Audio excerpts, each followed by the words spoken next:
Hi hello welcome to my channel cook with Nisa UK ಫುಡ್ಗೆ ಸ್ವಾಗತ. ನಾನಿವತ್ತು ಒಂದು ಹೆಲ್ದಿ ಆಗಿರೋವಂಥ ರೆಸಿಪಿನೊಂದಿಗೆ ಬಂದಿದ್ದೀನಿ. ಇದು ಆಲ್ಮೋಸ್ಟ್ ಎಲ್ಲರಿಗೆ ಗೊತ್ತಿರುತ್ತೆ ಅಂದ್ಕೊಳ್ತೀನಿ. ಇದು ಅಳವೆ ಬೀಜ ಅಂತ ಹೇಳಿ, ಇದು ಡೆಲಿವರಿ ಆದಾಗ ಬಾಣಂತಿಯರಿಗೆ ಸೊಂಟ ನೋವು ಬರಬಾರ್ದಂತ ಹೇಳಿ ಖಾಲಿ ಹೊಟ್ಟೆಯಲ್ಲಿ ಕೊಡ್ತಾರೆ. ನಮ್ಮ ಸೈಡು ನಮ್ಮ ಅಮ್ಮನಿಗೆ ಕೊಡ್ತಾಯಿದ್ರು ನಮ್ಮ ಅಜ್ಜಿ, ನನಗೆ ನೆನಪಿದೆ, ನಾನು ಕುಡ್ದಿದ್ದೀನಿ ಆವಾಗ. ಇದು ಹೀಟ್ ಇರುತ್ತೆ ತುಂಬಾ, ಒಂದು ಸ್ವಲ್ಪನೇ ಯೂಸ್ ಮಾಡ್ಕೋಬೇಕು. ಈಗ ನೋಡಿ ಈ ಥರ ಇರುತ್ತೆ ಅಳವೆ ಬೀಜ. ಇದಕ್ಕೆ ಇಂಗ್ಲೀಷಲ್ಲಿ ಹಲೀಮ್ ಸೀಡ್ಸ್ ಅಂತ ಹೇಳ್ತಾರೆ.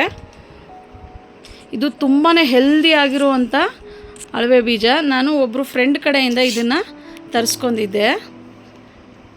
ಇದು ಅಂಟುಂಡೆ ಮಾಡೋ ಟೈಮಲ್ಲೂ ಕೂಡ ನಾವು ಯೂಸ್ ಮಾಡ್ಕೋಬೋದು. ಇದಕ್ಕೆ ಬೆಲ್ಲ, ಇದು ಅಳವೆ ಬೀಜ ಅಷ್ಟೇ ಬೇಕಾಗಿರೋದು, ಬೇರೆ ಯಾವುದೇ ಪದಾರ್ಥ ಇದಕ್ಕೆ ಬೇಕಾಗಿಲ್ಲ ಮಿಕ್ಸ್ ಮಾಡೋಕ್ಕೆ. ರಾತ್ರಿನೇ ನಾನು 2 ಟೀ ಸ್ಪೂನ್ ಆಗೋಷ್ಟು ನೆನೆ ಹಾಕಿ ಇಟ್ಟಿದ್ದೀನಿ. ನೋಡಿ, ನೆಂದುಬಿಟ್ಟು ಈ ಥರ ಆಗಿದೆ. ಇದು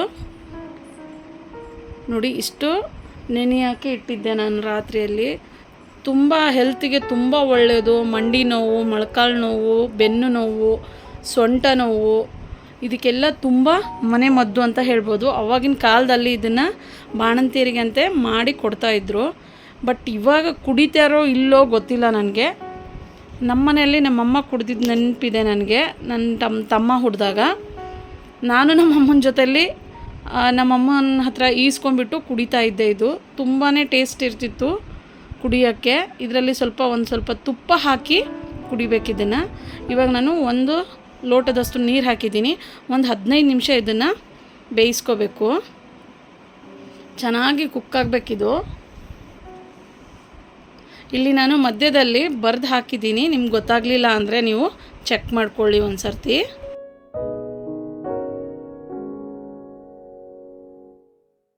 ಇವಾಗ ಇದು ನೀಟಾಗಿ ಕುದ್ದಿದೆ. ಒಂದು ಬೌಲ್ಗೆ ಹಾಕ್ಕೊಳ್ಳೋಣ. ಬೆಲ್ಲ ಹಾಕಿ ನಾನು ಇದನ್ನು ಕುದಿಸ್ಕೊಂಡ್ಬಿಟ್ಟಿದ್ದೀನಿ. ಒಂದು ಬೌಲ್ಗೆ ಹಾಕಿ ಸರ್ವ್ ಮಾಡಿ ತೋರಿಸ್ತಾ ಇದ್ದೀನಿ. 1 ಟೀ ಸ್ಪೂನಷ್ಟು ತುಪ್ಪ ಹಾಕ್ಕೊಳ್ಳಿ ನಿಮ್ಗೆ ಇಷ್ಟ ಇದ್ದರೆ ಇದಕ್ಕೆ. ಇಲ್ಲಾಂದರೆ ಹಾಗೆ ಕೂಡ ನೀವು ಖಾಲಿ ಹೊಟ್ಟೆಯಲ್ಲಿ ಬೆಳಗ್ಗೆ ಎದ್ದು ಕುಡ್ಕೋಬೋದು. ಇದನ್ನು ತುಂಬಾ ಹೆಲ್ತ್ಫುಲ್ ಇದೆ ಇದು. ಈ ವಿಡಿಯೋ ನೀವು ಎಲ್ಲಿಂದ ನೋಡ್ತಾ ಇದ್ದೀರಾ, ನಿಮ್ಮ ಕಡೆ ಇದಕ್ಕೆ ಏನಂತ ಕರೀತಾರೆ, ಇದನ್ನು ನೀವು ಯಾವ ಥರ ಯೂಸ್ ಮಾಡ್ತೀರಾ ಅಂತ ನನಗೆ ಕಮೆಂಟ್ ಮುಖಾಂತರ ತಿಳಿಸಿ. Thank you so much.